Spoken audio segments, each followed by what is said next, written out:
காட்டுமன்னார்குடி பேருந்து நிலையம் எனக்கு நினைவு தெரிஞ்சனாலே இது எனக்கு ஒரு 5 வயது நிலையம். இது வரைக்கும் எந்த ஒரு மாற்றமும் இல்லை. நகராட்சி பயனர் சட்டமன்ற உறுப்பினராக ஆன பிறகு இது கண்டிப்பாக மாற்றப்படும். சென்னைக்கு வந்து நிறைய பேர் வேலை செய்கிறாங்க. கேட்டனா ஒரு ஏசி பஸ், எஸ்சிடிசி பஸ் அது போல கேட்குறாங்க. பேருந்து நிலையத்தை சரியான முறையில் ஒரு கட்டமைச்சிட்டோம், வழித்தடத்தை ஏற்படுத்திட்டிங்கன்னா அவங்க அந்த பேருந்தை இயக்கக்கூடிய வாய்ப்புகள் அதிகம். அதே போல் ஸ்ரீமுஷ்ணம் தாலுகா நம்ம தொகுதிக்குள்ளே தான் அதுவும் வருது. கிட்டத்தட்ட 1200 ஆண்டுகளுக்கு மேலான இது 16 கிலோமீட்டர் கூடிய ஒரு ஆசியாவின் முதல் செயற்கையாக வெட்டப்பட்ட ஒரு ஏரி அப்படின்னா இந்த வீராணை ஏரி தான். சுற்றுலாத்தலமாக மாற்றி அதை தூர்வாரணும், முக்கியமாக தூர்வாரனாவே இங்கே இருக்கக்கூடிய நிறைய தண்ணியை அதை தேக்கி இங்கே ஒரு இது பண்ணி எல்லா மாதங்களையும் இருக்கக்கூடிய அடிப்படை விஷயம் செஞ்சுட்டாவே நம்ம தண்ணீர் நீரை நம்ம தேவை என்பது பூர்த்தி செய்ய முடியும். இப்போ ஊரில் எந்த ஒரு தொழிற்சாலையுமே கிடையாது, விவசாயம் தான் பிரதான மாதிரியான தொழிற்சாலைகள் கொண்டு வரலாம். விவசாயத்தை மேம்படுத்த என்ன மாதிரியான திட்டங்கள் வச்சிருக்கீங்க? நாம் ஆட்சியின் வரைவே நிலமும் வளமும் சார்ந்த தொழிற்சாலை தான். காட்டுமன்னார்கோயில் நகரத்தை பொறுத்த வரைக்குமே பார்த்தீங்கன்னா இப்போ சிதம்பரம் அது போல் பெரிய தேரடி வீதிகள், பெரிய வீதிகள்லாம் கிடையாது. ஏன்னா இப்போ ஒரு ஸ்கூல் போகிற டைம்ல ஈவினிங் டைம்ல ரொம்ப டிராஃபிக் ஆகுது. அதுக்கான திட்டங்கள் என்ன வச்சிருக்கீங்க? ஸ்மார்ட் இப்போ இங்கே ஏன் பிரிக்குதுன்னா எதுக்கு எடுத்தாலும் பேருந்து நிலையத்துக்குள்ளே தான் ஒட்டி இருக்கிறதுனால மக்கள் எல்லாத்துக்கும் இங்கே தான் பேருந்து ஏற வரும்போது அது மக்கள் நடமாட்டங்கள் அதிகமாக இருக்கும். தொகுதியில் ஒரு முக்கியமான ஊர்னா லால்பேட்டை பேர் சொல்லலாம். நிறைய பணம் பழக்கம் தொழில் சார்ந்த நிறைய பேர் தொழில் பண்ணுற இடம் அந்த லால்பேட்டைன்னு சொல்லலாம். அதுக்கான பார்வை ஏதாச்சும் வச்சிருக்கீங்களா நீங்கள்? வணக்கம். காட்டுமன்னார்கோயில் சட்டமன்ற தேர்தலோட பரபரப்பான பணிகள் ஆரம்பிச்சு போயிட்டு இருக்கு. இப்போ நம்ம தொகுதிக்கான வேட்பாளர்களை நம்ம அறிமுகப்படுத்த போகிறோம் மக்கள் கிட்ட. இப்போ முதல் வேட்பாளராக நாம் தமிழர் கட்சி வேட்பாளர் திரு சிவஜோதி அவர்களை சந்திக்கிறோம். அண்ணா வணக்கம். அண்ணே தம்பி வாங்கண்ணா, அப்படியே நடந்துக்கிட்டே நம்ம பேசலாம். இப்போ நம்ம சோழர்கள் வெட்டிய வீராணம் ஏரி கரையில் இருக்கோம். இந்த நேரத்தில் நம்ம தொகுதியில் போட்டியிட வந்திருக்கீங்க. உங்களை பற்றி அறிமுகத்தை மக்கள்கிட்ட சொல்லுங்கள். சிவஜோதி நாம் தமிழ் கட்சியில் கிட்டத்தட்ட 15 ஆண்டுகளாக தொடர்ச்சியாக இருக்கிறோம். அப்படி போடலாம். இப்போ 2019 நாடாளுமன்ற தேர்தலில் இதே 9 தொகுதியில் நிற்கும் நின்று. ஓகேண்ணா. இப்போ 2வதாக எங்கள் அண்ணன் வந்து எனக்கு வாய்ப்பளிச்சிருக்காங்க காட்டுமன்னார்கோயில் சட்டமன்ற தொகுதியில். சொந்த ஊர் உங்கள் பூர்வீகம் அதை பற்றி சொல்லுங்கள். என்னோட சொந்த ஊர் பூங்குடி அப்படின்ற கிராமம் தான் என்னோட கிராமம். ஓகே. அங்கே எப்படி பார்த்தீங்கன்னா நம்ம எனக்கு வந்து தொகுதிக்கும் புவனகிரி தொகுதி என்னோட சொந்த தொகுதி. எனக்கும் புவனகிரி தொகுதிக்கும் இதுக்கும் ஒரு 3 கிலோமீட்டர் தான். 3 கிலோமீட்டரில் காட்டுமன்னார்கோயில் தொடங்கும் தொகுதி. முதல் கேள்வியா இந்த காட்டுமன்னார்கோயில் தொகுதிக்கான உங்களுக்கான ஒரு முக்கிய திட்டங்கள் ஏதாவது இருக்கா? அடிப்படை தான், அடிப்படை வசதிகள் தான் முக்கியமான திட்டங்களாக இருக்குது. அடிப்படை வசதி என்பது இப்போ காட்டுமன்னார்கோயில் தொகுதியில் முக்கியமாக இங்கே மருத்துவமனை அப்படின்னு பார்த்தீங்கன்னா நம்ம போகிற வழியில் மெயின் முக்கிய சாலையில் தான், பிரதான சாலையில் தான் இருக்குது. மருத்துவமனை என்பது அந்த அளவுக்கு உங்களுக்கு அது மருத்துவமனைன்னு இதுவரையும் தொடர்ந்து போகிற மருத்துவமனை இருக்கக்கூடிய எந்த ஒரு அடையாளமோ அதுக்குண்டான சுகாதார அடிப்படைகளோ இங்கே காட்டுமன்னார்கோயில் தொகுதியில் இது வரைக்கும் இந்த 50 ஆண்டுகளாக தொடர்ச்சியாக இருக்குது. ஆனால் 50 ஆண்டுகளாக எந்த ஒரு முன்னேற்றமும் இல்லை.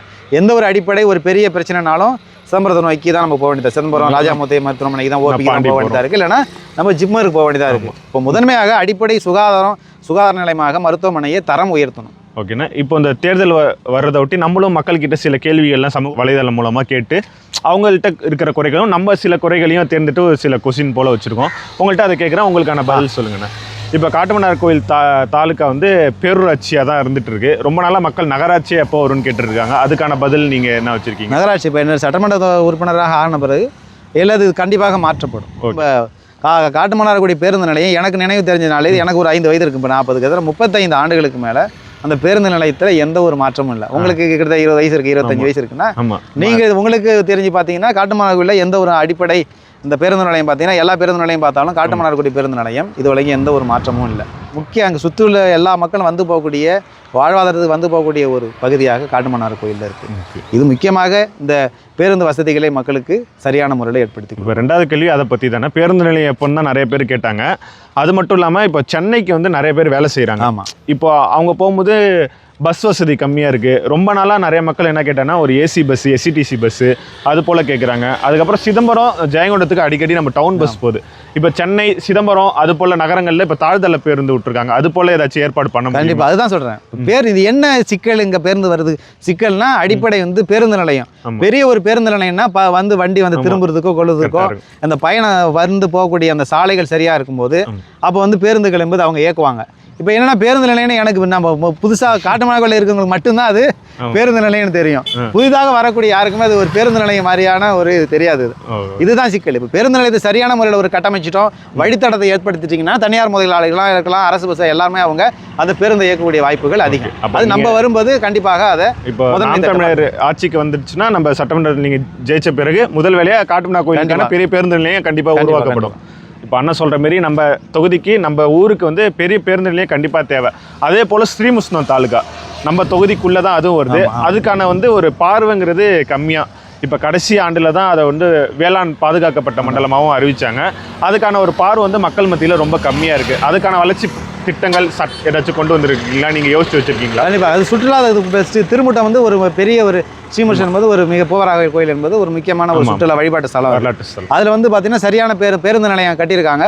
பேருந்து நிலையம் அது மக்கள் பழக்கத்தில் பெரிய அளவுக்கு இல்லை. மக்கள் பயன்பாட்டை விட மது குடிப்பவர்களும் மது பிரியர்கள் இருக்கக்கூடிய இடம் தான் இருக்குது. நம்ம போய் பார்த்தாவே தெரியும், இரவு நிலையங்கள் அதுக்கு தான் பயன்பாடாக இருக்குது. இது மக்கள் பயன்பாட்டு கொண்டு வரணும். முக்கியமாக அங்கே அந்த பகுதியில் பார்த்தீங்கன்னா நம்ம பேருந்து நிலையை ஒட்டியே நம்ம மீன் சந்தை இருக்குது. இப்போ மீன் சந்தை இருக்கும்போது ரெண்டும் அந்த பேருந்துக்குள்ளே போகும்போது ஒரு துர்நாற்றம். இது தனித்தனியான சந்தைகள் அவங்களுக்கு மாற்றுத் திட்டத்தை நம்ம அதை ஏற்படுத்தி பேருந்து நிலைய வசதியை ஏற்படுத்தும் போது இப்போ அதுதான் முக்கியமாக பேருந்து வசதி ஏற்படுத்தி பேருந்து நிலையத்தை சரி பண்ணிட்டாவோ அங்கே இருக்கிற முக்கிய வசதியாக. இப்போ நம்ம நிற்கிறது பார்த்தீங்கன்னா வீராணம் ஏரிக்காரன். ஆமாம், சோழர்கள் வெட்டிய மிகப்பெரிய ஏரி, 1000 ஆண்டுகள் வரலாறு கொண்டது.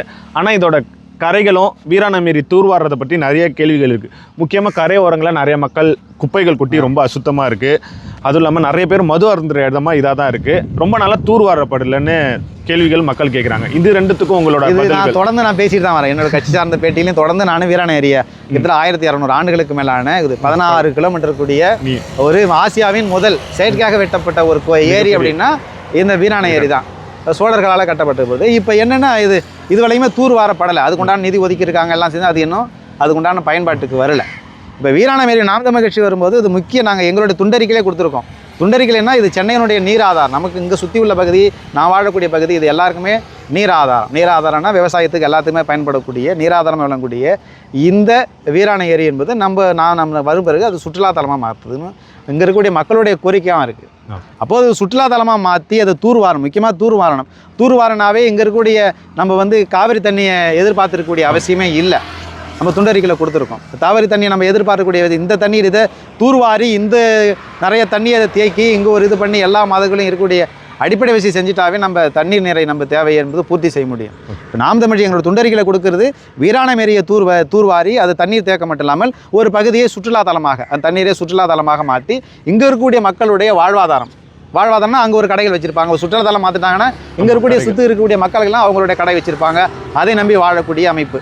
அதுக்கு எல்லாத்துக்கும் சென்னையை தேடி தான் இங்கே இருக்கக்கூடிய எல்லா மக்களும் பார்த்தீங்கன்னா எதுக்கு எடுத்தாலும் சென்னையை தேடி தான் ஓடக்கூடிய இதாக இருக்குது. இப்போ நீங்கள் வேலை வாய்ப்பு சென்னைக்கு போகிறோம் தேடி போகிறோம்னு சொன்னீங்க.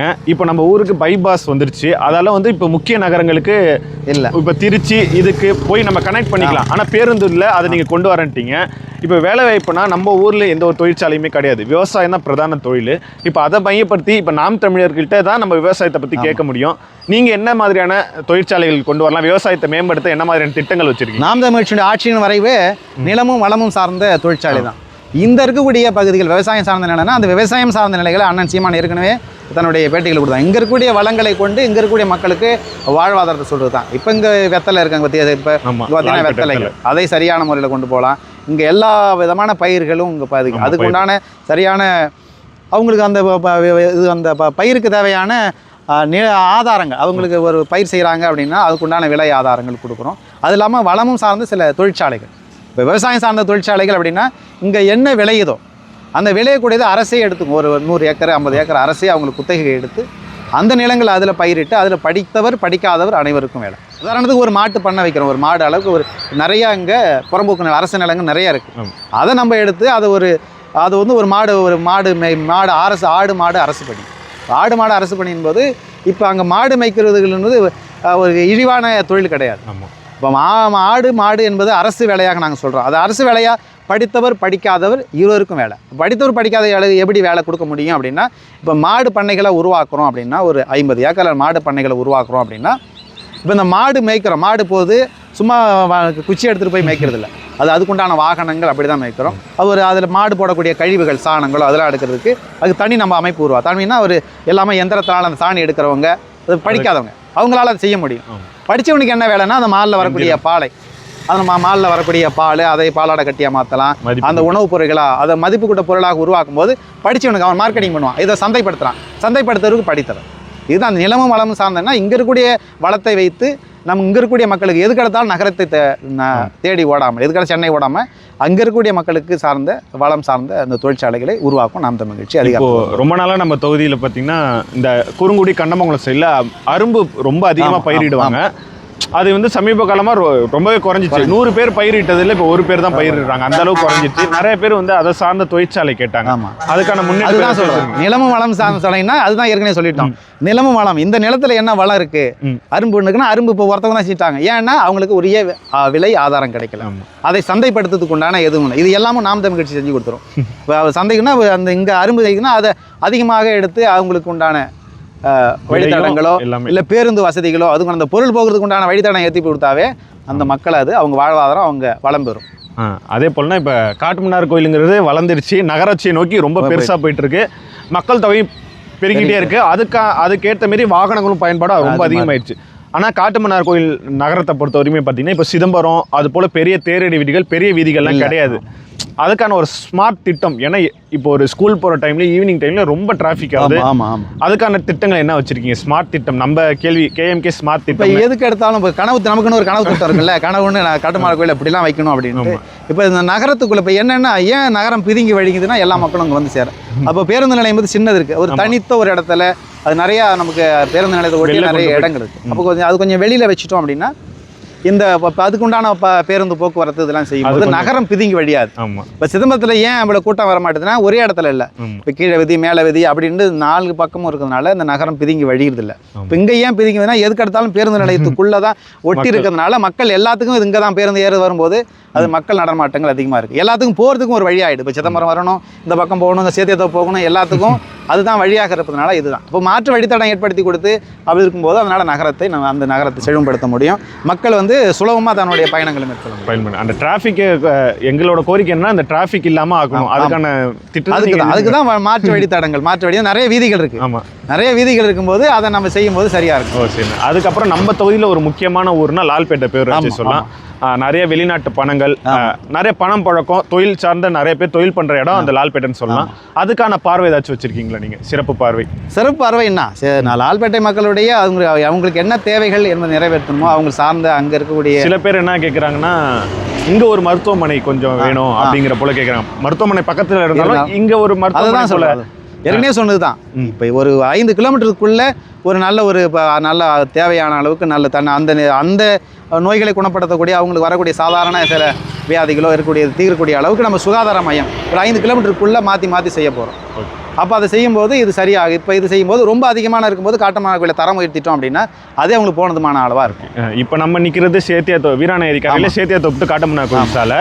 இப்போ முட்டம் பாலம் போட்டதுக்கப்புறம் சேத்தியாத்தோப்பு டு மயிலாடுதுறை இணைக்கிற மாரி சாலைகள் ரொம்ப நல்லா கேட்குறாங்க. அதுக்கான திட்டம் அதை எப்போ நீங்கள் ஜெயிச்சு வந்தால் எவ்வளோ சீக்கிரம் அதை நிறைவேற்றுவீங்க? ஆமாம், கண்டிப்பாக அந்த மக்கள் எனக்கு அதிகாரத்தை கொடுக்கும்போது இந்த கண்டிப்பாக வெற்றி பெறுவோம். அதை அதிகாரத்தை கொடுத்த பிறகு இது கண்டிப்பாக இதுக்கு என்னென்ன முயற்சிகள் இந்த சட்டமன்ற உறுப்பினராக என்னென்ன செய்ய முடியுமோ அது எல்லாத்துக்குமே இந்த மக்களுடைய தேவைகள் நிறைவேற்றி தருவோம். ஓகே. இந்த போதை பழக்கத்தில் உள்ள மாணவர்களுக்கு அதை நீங்கள் அதிகாரத்துக்கு வந்த பிறகு அதை எப்படி ஒழிக்கலான்னு இருக்கீங்க?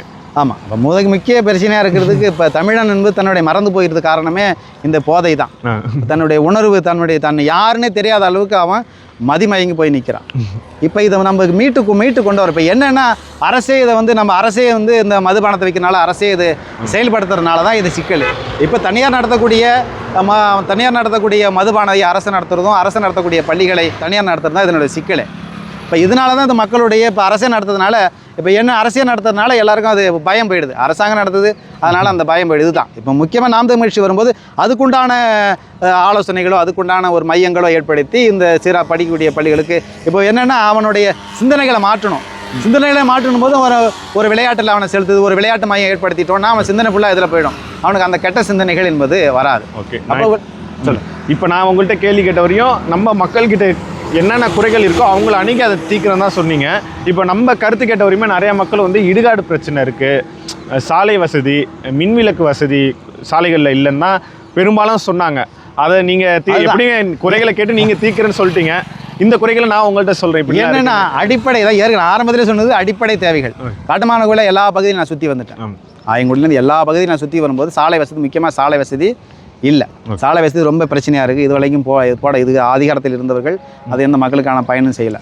அப்போ அடிப்படை வசதிகள் இது எல்லாமே தண்ணீராக இருக்கட்டும், சாலை வசதிகளாக இருக்கட்டும், உணவு முறைகளாக இருக்கட்டும், எல்லாமே அடிப்படை வசதிகள். இந்த அடிப்படை வசதிகள் எல்லாமும் ஒரு சட்டமன்ற உறுப்பினராக வந்துட்டோம் அப்படின்னா நம்ம உறுப்பினர் ஆகிட்டோம் அப்படின்னா வெற்றி பெற்றுட்டு நான் போய் உக்காந்துக்கிட்டு நம்ம வந்து பேசிக்கிட்டு மற்றவர்களை பொழுதுகிட்டு இருக்க முடியாது. நம்ம நம்ம எதுக்காக அந்த சட்டமன்ற உறுப்பினர் நமக்காக நிற்பான் இவன் அப்படின்னு தான் அந்த மக்கள் நம்மளை தேர்ந்தெடுக்கிறாங்க. அப்போ நம்ம என்ன செய்யணும், சுழற்சி முறையில் ஒரே நாளில் போய் எல்லா மக்களையும் பார்க்க முடியாது. ஒரு சுழற்சி முறையில் ஒரு மாதத்துக்கு 2 முறை அந்த இருக்கக்கூடிய பகுதிகளுக்கு போய் பார்த்தாவே அவங்களுடைய தேவைகள் என்னன்னு சொல்ல போகிறாங்க, அதை நிறைவேற்ற போகிறோம். சரிங்களா? இதுக்காண்டி என்ன அதிகாரத்துக்கு நான் இந்த சட்டமன்ற உறுப்பினர் ஆன பிறகு நான் சுழற்சி முறையில் ஒவ்வொரு மாத சுழற்சி முறையில் 2 மாதம் ஒரு மாதத்துக்கு 2 முறை இந்த ஒவ்வொரு பகுதியாக இது பண்ணி நான் சுழற்சி முறையில் தொடர்ந்து பயணப்பட்டு மக்களுடைய குறைகளை பற்றி அதை நிறைவேற்றும். இப்போது நம்ம தொகுதியை பொறுத்தவரையும் பார்த்தீங்கன்னா அனைத்து சமுதாயம், அனைத்து மதம் சார்ந்த மக்களும் வாழ்ந்தாலும் இது வந்து வரலாற்று சோழர் காலத்துலேருந்து ரொம்ப வரலாற்று புகழ்மிக்க பூமி. பொன்னியின் செல்வன் கதை நிகழ்ந்ததால் அந்த கதை உள்ள ஒரு இப்போ ட்ரெண்டிங்கில் போயிட்டு இருக்கு. நிறைய பாடல் பெற்ற தலங்கள் இருக்கு. சோழர்கள் கட்டிய ஆயிரக்கணக்கான 1000 ஆண்டுகள் பழமையான கோயில்களும் இருக்கு. சுற்றுலா வசதியை வீராணேரியை கடைசி ஆண்டில் அறிவிச்சிருக்காங்க. இருந்தாலுமே இதெல்லாம் மேம்படுத்துற மாதிரி நீங்க ஏதாச்சும் திட்டங்கள், ஏன்னா சென்னையிலேருந்து நிறைய பேர் வரணும்னு நினைக்கிறாங்க. நீங்க அந்த பேருந்து வசதியில அது தடைப்படுது. அவங்க வந்தா ஓனா வரணும், இல்ல வந்தா ஒரு இடத்த பார்த்துட்டு போல இருக்கணும். ஒரே நேரத்துல ஒரு ஏற்பாடு ஏதாச்சும் பண்ண முடியுங்களா? ஆமா, இப்போ வந்து காட்டுமன்னார்கோவில் கோயில நம்ம சேத்தத்தோப்புலேருந்தே ஆரம்பிக்கிறோம். சேத்தத்தோப்புலேருந்து தான் தொடங்குது. இந்த சுற்றுலா தலமா மாத்திட்டோம் அப்படின்னா இங்க வரல. இப்போ நம்ம கீழ்கடம்பூர் பார்த்தீங்கன்னாவே கடம்பூர் என்பது கடம்பூர் கோயில் இருக்கு, உங்களுக்கு பெரிய வரலாற்று சிறப்புமிக்க கோயில். அதெல்லாம் மக்களுக்கே தெரியல, இங்க இருக்கிறவங்களுக்கே தெரியல அது. சரிங்களா? வரலாற்று மிக்க கோயில், வரலாற்று சார்ந்த கோயில், இதெல்லாம் நம்ம எல்லாம் ஒரே பகுதியாக இருக்குல்ல. இப்போ திருமுட்டம் ஒரு சுற்றுலா தலம், அது முக்கியமான ஸ்தலம். இப்போ மக்கள் வராங்க அப்படின்னா இங்கே வராங்க, வீரநாயகில் அங்கே இருக்கிறாங்க. இங்கே சரியான நல்ல ஒரு விடுதிகளை ஏற்படுத்தணும். நல்ல விடுதிகளை இங்கே ஏற்படுத்தும் போது காட்டுமன்னார்கோவிலில் பெரிய விடுதிகள் இல்லை. அப்போ நல்ல ஒரு விடுதிகளை ஏற்படுத்தினா மக்கள் வந்து தங்குறதுக்கு பயன்பாக இருக்கும். நல்ல ஒரு விடுதிகளை ஒரு தனியார் முதலாளிகளோட இணைந்தோ இல்லை அரசோ ஏற்று தனியார் ஒரு விடுதிகளை ஏற்படுத்திட்டோம்னா மக்கள் வந்து தங்குறதுக்கு வசதியாக இருக்கும். அப்போ இங்கே வந்து தங்குறாங்க, கடம்பூர் அந்த கோயிலில் பார்க்குறாங்க, இருக்கக்கூடிய அரண்மனை பார்க்குறாங்க, அடுத்து நம்ம திருமுட்டம் போகிறாங்க. இப்படி ஒரு சுற்றுலா தலமாக மாறும்போது இங்கே இருக்கக்கூடிய மக்களுடைய வாழ்வாதாரம் என்பது மேம்படும். எதுக்கடுத்தாலும் நம்ம சென்னை நோக்கி ஓட, திருச்சி நோக்கி ஓட, கோயம்புத்தூர் நோக்கி ஓடக்கூடிய, திருப்பூர் நோக்கி ஓடக்கூடிய தேவையில்லை. ஓகே, இப்போ என்னை பொறுத்தவரைக்கும் பார்த்தீங்கன்னா ஒரு சில முக்கியமான கேள்விகள் எல்லாத்தையுமே கேட்டேன். நீங்களும் அதுக்கான பதில்கள் எல்லாத்தையுமே சொல்லிட்டீங்க. இப்போ இந்த தேர்தலுக்கான சிறப்பு திட்டங்கள் எல்லாத்தையுமே சொல்லிட்டீங்க. மக்கள்கிட்ட என்ன சொல்கிறேன் நினைக்கிறீங்க இந்த தேர்தலில் நிற்கிறத முன்னிட்டு? இன்னும் ஒரு 20 நாளுக்குள்ளே வாக்குப்பதிவு நடக்க போகுது. 20 நாளுக்குள்ளே அதை இப்போ மக்கள்கிட்ட உங்களோட வேண்டுதல் என்ன மாதிரியான சப்போர்ட் உங்களுக்கு தேவைப்படுதுன்னு நம்ம மக்கள்கிட்ட சொல்லுங்கள். நாங்கள் வந்து மக்களை நம்பி மட்டும்தான் நிற்கிறோம். எந்த கூட்டணிகளோ உள்ள மக்களை நம்பி மட்டும்தான் நிற்கிறோம். ஒவ்வொரு முறையும் நாங்கள் 5 முறை இதுவரை இந்த தேர்தலில் களம் கண்டிருக்கோம். தனித்து தான் நிற்கிறோம். நாங்கள் மக்களை, இதே மக்கள் தான் எங்களை வந்து இன்றைக்கி ஒரு சதவீதத்தில் இருந்த வாக்கு எண்ணிக்கையை 4லேருந்து உருவாக்கி 6, 8ஆக இன்றைக்கி அங்கீகரிக்கப்பட்ட கட்சியாக உருவாக்கணும் இந்த மக்கள் தான். அதனால் அந்த மக்கள் மேலே எங்களுக்கு 100% நம்பிக்கை உண்டு. கண்டிப்பாக எங்களை அதிகாரத்தில் உட்கார வைப்பாங்க அப்படின்ற நம்பிக்கை எங்களுக்கு உண்டு. கண்டிப்பாக என்னை அதிகாரத்தில் உட்காரும்போது இந்த மக்களோட ஒருத்தனாக நான் இருப்பேன். நான் அதிகாரத்தை பெற்ற பிறகு தலைக்கணம் பிடித்து ஒரு அரசு அந்த மாதிரியான இல்லாமல் இந்த எப்பொழுதுமே நான் வந்து மக்களோடு இருக்கணும்னு தான் நினைப்பேன். இப்போ மக்களோட இந்த நான்கு கட்சி இருக்கக்கூடிய ஒவ்வொரு பிள்ளைகள் தான் அப்படி தான் இருப்பாங்க. இந்த சட்டமன்ற உறுப்பினர் ஆகும்போது மக்களில் ஒருவனாக, இவங்களில் ஒருத்தனாக தான் நான் கண்டிப்பாக இறங்கி செயல்படும். கண்டிப்பாக நான் ரொம்ப நன்றி. நேரம் ஒதுக்கி நம்ம இந்த பிரச்சார நேரத்தில் நமக்கான நேரத்தை ஒதுக்கி பேட்டி கொடுத்தது ரொம்ப நன்றி. கண்டிப்பாக மக்கள் ஆதரவு தருவாங்க. வெற்றி பெற்று நீங்கள் சொன்ன திட்டங்களை நிறைவேற்ற வாழ்த்துறோம். மகிழ்ச்சி. காட்டுமன்னார்கோவில் நண்பர்கள் அந்த பேச்சு அதுக்கு இருக்கக்கூடிய அனைத்து சந்தாதாரர்கள் அனைவருக்கும் நன்றி. எங்களுக்கு வாழ்த்துங்க. வாழ்த்து வெற்றி பெற செய்யுங்க. நன்றி, வணக்கம். ரொம்ப நன்றி. நாம் தமிழர்.